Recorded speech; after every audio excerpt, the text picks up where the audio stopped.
Just ভিতরটা একটু দেখেন কতটা সুন্দর হয়েছে। একদম তুলার মতো তুলতুলে, সফট এবং স্পঞ্জি। মনে হচ্ছে না যে ঘন্টার পর ঘন্টা সময় নিয়ে ব্যয় করে বেক করা স্পঞ্জি কেক। আসলে আপনি এটা বানাতে পারবেন মাত্র 10 মিনিটে, একটা মাত্র ডিম আর হচ্ছে পাকা কলা দিয়ে। আপনি এই রেসিপি ফলো করে তৈরি করে দেখবেন এই প্যানকেক হবে আপনার তৈরি করা বেস্ট প্যানকেক। আমি এখানে একটা কলা নিয়েছি আর এই কলাটা একটু বেশি পাকা টাইপের, তো এরকম অতিরিক্ত পাকা কলা দিয়ে বেশি ভালো হয়। একটা ডিম ভেঙে দিচ্ছি। আপনি চাইলে এবার কলাটাকে আগে প্রথমে কাঁটা চামচ অথবা হাত দিয়ে চটকিয়ে নিতে পারেন এবং ডিমের সাথে মিশিয়ে নিতে পারেন। তবে ভিতরে যদি দানা দানা বা কোনো রকমের লাঞ্চ থাকে তাহলে কিন্তু কেকটা ভালো হবে না। ভালো বলতে কেকটা হবে, কিন্তু ওই পাকা কলার যে দানা অংশটা, ওই অংশটা কিন্তু কাঁচা থাকবে, মানে হচ্ছে কলাটা তো আর সেদ্ধ হয়ে মিশবে না। তাই সবচেয়ে ভালো হয় ব্লেন্ডারে ব্লেন্ড করে নিলে। আমি এখানে 3 টেবিল চামচ চিনি দিচ্ছি। কলাটা এমনিতেই বেশি পেকে গেলে কলাতে সুগার পরিমাণটা বেড়ে যায়, আর কলা তো এমনিতেই মিষ্টি হয়। এবারে দিচ্ছি 2 টেবিল চামচের মতো সয়াবিন তেল। এই সব কিছুর মাপটা না আপনি একটু কম বেশি করতে পারবেন, এতে তেমন কোনো অসুবিধা হবে না। আমি এখানে হাফ চা চামচের মতো দিচ্ছি হচ্ছে ভ্যানিলা এসেন্স। কলাতে এমনিতেই একটা সুন্দর ফ্লেভার থাকে, আপনি যদি এসেন্সটা না দিতে চান তাহলে স্কিপ করতে পারেন, অসুবিধা নেই। দেখুন আমি সব কিছু ব্লেন্ড করে নিলাম। এবারে আমি একটা মিক্সিং বোল নিচ্ছি।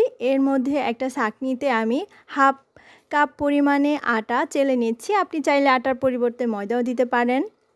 হাফ চা চামচ বেকিং পাউডার একসাথে করে এবার চেলে নিব। এ পর্যায়ে আপনি চাইলে একটু গুঁড়ো দুধ দিতে পারেন, না দিলেও কোনো অসুবিধা নেই। এবারে এই মিশ্রণটা একসাথে করে ভালো করে মিশিয়ে নিতে হবে। ব্যাস হয়ে গেল। আপনি যদি চান একটুখানি লবণ যোগ করতে পারেন, অনেকে পছন্দ করে মিষ্টি জাতীয় খাবারে লবণ। চুলাতে একটা ফ্রাইং প্যান বসিয়ে দিয়েছি। এবার প্যানটা মাঝারি তাপে গরম করে নিব। খুব বেশি যদি গরম হয়ে যায় তাহলে যেটা হবে যে প্যানে দেওয়ার পরপরই চট করে পুড়ে যাবে। তাই তাপমাত্রাটা ঠিক আছে কিনা এটা অবশ্যই খেয়াল রাখবেন।